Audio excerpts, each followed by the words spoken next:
سلام دوستان، با کانال نکاتوب خوش آمدید. و فکرم همه شما داستان خلق رو میدونید.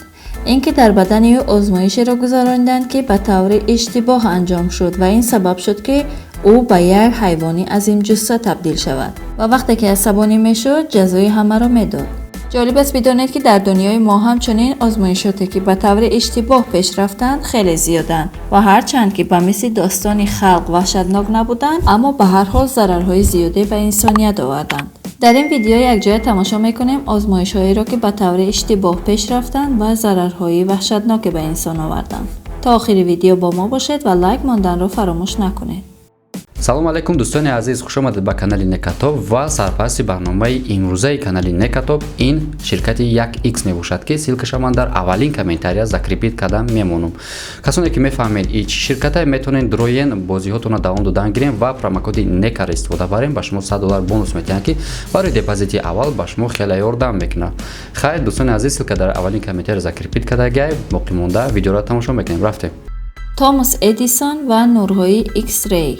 همه ما میدانیم که نورهای رادیواکتیوی برای بدن انسان ضرر دارند و نباید ارگانیسم دائما در برابر این نورها قرار گیرد. اما سالهای 1890 گرفتن عکس‌های رنگینی با نورهای ایکس ری به تازگی کشف شده بود و کسی نمیدانست که این نورها به ارگانیسم ضرر دارند. کلارنس دالی یکی از یاردمچیان توماس ادیسون بود که ضررناک بودن این نورها را با گوشت و استخوانش احساس کرد. کلارنس دالی در اختراع رسم‌های رنگینی با واسطه نورهای ایکس به توماس ادیسون یاردمی زیادی کرد. اما همین یاردم‌های سبب شد که آسیب زیاد ببیند و در سن 39 سالگی به طور وحشتناکی از دنیا گذرد. دالی هر روز دستش را در زیر نورهای ایکس می‌گذاشت، اما برای این کارش سببی مهمی داشت. آنها از دست او عکس رنگینی می‌گرفتند و او مجبور بود هر روز مدت 90 دقیقه دستش را در زیر این نورها قرار دهد. و این کار را نه یک بار و دو بار بلکه چندین بار انجام میداد. پس از مدت نشانه های این بیماری در دالی دیده شد. به سبب نیست که کسانی که با اشعه های ایکس در تماس هستند دائما لباسی مخصوص به تن دارند، اما آن زمان چنین لباس ها وجود نداشتند و دالی دستش را به یگان محافظ در زیر این نورها قرار میداد. کم کم زخم‌های در روی دست و بدنش پیدا شد و بعد از آن رویش هم پر از زخم شد. بعد از آنکه وضعیت دستش بدتر شد، طبیبان مجبور شدند که دست چپش را برند. دست راستش هم وضعیت بهتری نداشت و 4 انگشت این دستش را هم بریدند. اما با بریدن انگشتان مشکلی دست برطرف نشد و این دستش را هم بریدند. خلاصه بعد از 8 سال عذاب کشیدن، کلارنس دالی از دنیا گذشت و یکی از چهره‌های ماندگاری این ساحه علم شد. شخصی که با فداکاری خودش یکی از راه‌های رسمگیری یعنی رسم رنگینی را اختراع کرد و سبب نجات جانی چندین هزار انسان‌ها شد. سنجش دارو در بدن آدم که به فاجعه تبدیل شد. سنجش دارو در بدن آدم کاری عاقلانه به نظر نمی رسد، اما بالاخره باید یک نفر این کار را انجام دهد. اینچنین درآمد این کار زیاد است و آدم را وسوسه به انجام آن می‌کند. گپ در آن که وقتی یک دارو به مرحله سنجش انسانی میرسد احتمال دارد که ضرر آن خیلی کم شده است، اما همیشه کار به خوبی پیش نمی رود. سال 2006 داروی با نام TGN1412 باید بر روی بدن انسان آزمایش گذرانده میشد. این دارو برای درمان بیماری‌های مسمومیت و سرطان خون بود. 8 مرد سالم برای گذراندن این آزمایش داوطلب شدند و باید این سنجش در بیمارخانه نارویک پارک در شهر لندن گذرانده میشد. اما چند دقیقه بعد از گذراندن دارو همه چیز دیگر خیلی پیش رفت. همه داوطلبان تب لرزه داشتند و علامت‌های سردرد، قی‌کنی، درد زیاد و تنگی نفس آنها را عذاب می‌داد. بعد از این علامت‌ها ورم‌کنی سر شد. بعضی از داوطلبان چنان ورم کرده بودند که دیگر آنها را شناخته نمی‌شد. چند ساعت بعد همه داوطلبان را در ریانیماسیون بستری کردند. آنها مدت 3 هفته در ریانیماسیون خوابیدند و بیشتر عضوهای درونی آنها ورم کرده بود و از کار مانده بود. طبیبان کوشش می‌کردند با دستگاه‌های گوناگون خون آنها را از این دارو تازه کنند. خوشبختانه همه داوطلبان زنده ماندند. اما یکی از داوطلبان انگشتان دست و پایش را از دست داد. چند نفر دیگری آنها حافظه‌شان را گم کردند و مسئولیت بدن همه آنها پس شد و این در حقیقت یک فاجعه به حساب می‌رود. آزمایش سیفیلیس در گواتمالا. در جنگ جهانی دوم سربازان آمریکا با هر جایی که می‌رفتند زنان آنجا را تجاوز می‌کردند و همین سبب شد که بیشتری آنها با بیماری سیفیلیس گرفتار شوند. سیفیلیس یک بیماری گذرنده و عفونت کننده در عضوهای جنسی میباشد و طبیبان آمریکایی کوشش می‌کردند که راهی درمان این بیماری را یابند تا سربازان خود را درمان کنند. بعد از آن طبیبان و دانشمندان آمریکایی باروبندشان را جمع کرده به گواتمالا رفتند تا تحقیقاتشان را در آنجا گذرانند. آنها در آنجا قصداً 5500 نفر را با بیماری سیفیلیس، گانگرنا و دیگر بیماری‌ها گرفتار کردند تا برای آنها آزمایش گذرانده تأثیر پنیسیلین را بر روی این بیماری سنجند.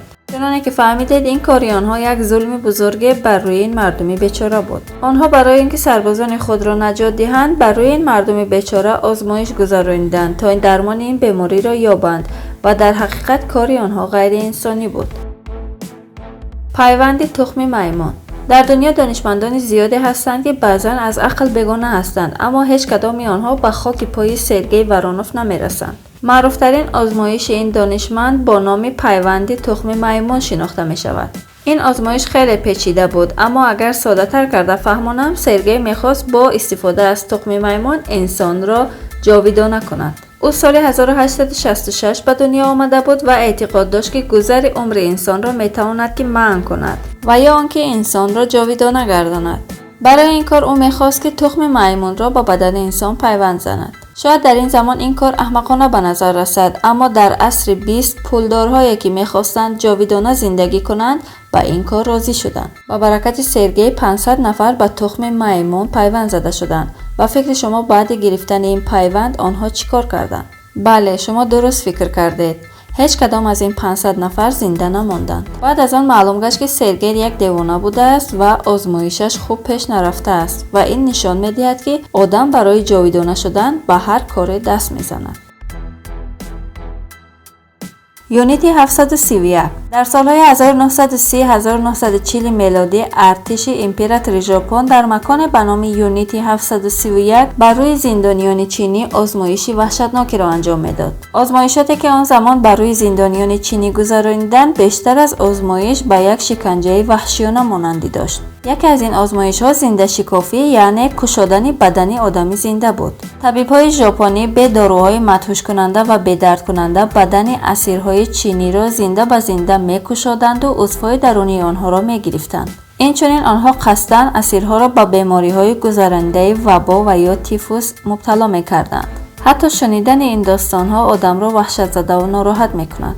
جالبش این است که در پایان جنگ جهانی دوم دولت آمریکا تمام کسانی را که این آزمایش‌های وحشتناک را می‌گذراندند عفو کرده آنها را بخشید و همین افراد در کسب و کار داروسازی و اکادمیکی مشغول کار شدند و زندگی عادی خود را پیش بردند. کسی هم به گذشته چرکین آنها کار نداشت و نمی‌دانست که دست آنها به خون چند هزار نفر آلوده است. آزمایش زندان استنفورد. سال 1971 روانشناس با نام فیلیپ زیمباردو آزمایشی را طراحی کرد که اگر به یک نفر نقش زندانبان را دهیم رفتار او با زندانیان تغییر خواهد کرد. او برای گذراندن این آزمایش از دانشجویان دانشگاه استنفورد استفاده کرد و در زیر زمین محل کار خودش یک محل به زندان مانند ساخت. برای انجام این آزمایش 24 دانشجو داوطلب شدند و هر روز $15 مزد مهنت می‌گرفتند. این آزمایش باید 2 هفته دوام می‌کرد و به همین خاطر زیمباردو به این 24 دانشجو نقش زندانی و زندانبان را داد. زندانی‌ها باید 2 تا 4 ساعت در درون زندان می‌ایستادند و زندانبان‌ها هم به طور نوبتی کار می‌کردند و پس از انجام کار می‌توانستند که به خانه‌هایشان روند. در درون این زندان کامرا و میکروفون نصب کرده بودند تا توانند همه رفتارهای زندانی و زندانبان‌ها را تحت نظارت گیرند. این آزمایش باید 2 هفته دوام می‌کرد اما در 6 روز به آخر رسید چون که زندانبان‌ها الکی از حد گذرانیده بودند و با زندانی‌ها رفتاری بد می‌کردند. از طرف دیگر زندانی‌ها هم خیلی افسرده و ناراحت شده بودند و از همه گپ و کار زندانبان‌ها اطاعت می‌کردند. با اینکه این آزمایش به آخر نرسید و نتیجه‌اش نیز عمیق نگشت اما از این معلوم می‌شود که کسانی که لباس قانون را می‌پوشند خود را گم می‌کنند و الکی شخصیت دیگر می‌شوند و کارهای از آنها روی می‌زند که کسی انتظارش را ندارد. اینچنین زندانی شدن و به درون زندان افتادن نیز انسان را تماما شخصیت دیگر می‌کند و او را تماما افسرده و ناامید می‌گرداند. دختر یا پسر.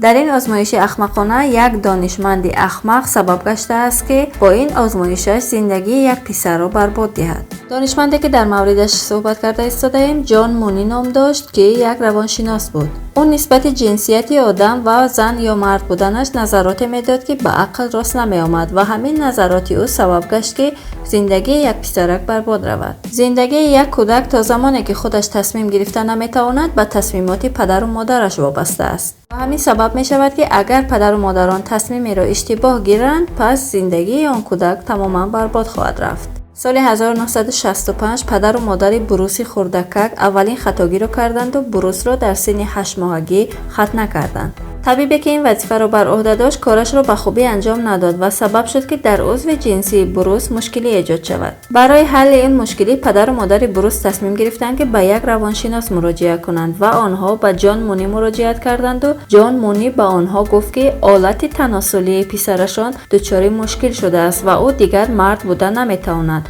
باید جنسش را عوض کنند. پدر و مادر بروس به حرف این روانشناس باور کردند و بعد از گذراندن چند عمل جراحی او را تبدیل به دختر کردند و نامش را براندا گذاشتند. اما گپ در آن که براندا میدانست که پسر است و جنسیت نوش را قبول کردن نمیخواست. جان مونی اعلام کرده بود که این آزمایش با موفقیت به انجام رسیده است. اما تبدیل دادن بروس به براندا یک خطای محض بود. حالا دوام داستان را گوش کنید.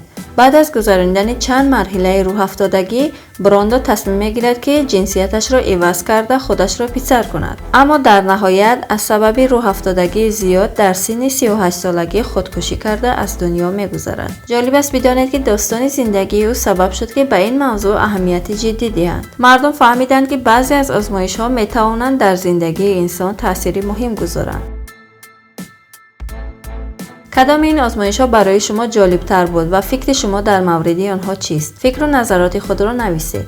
تشکر که تا آخر برنامه با ما بوده. برای بخبر نماندن از ویدیوهای نوبتی ما با کانال ابونه شوید.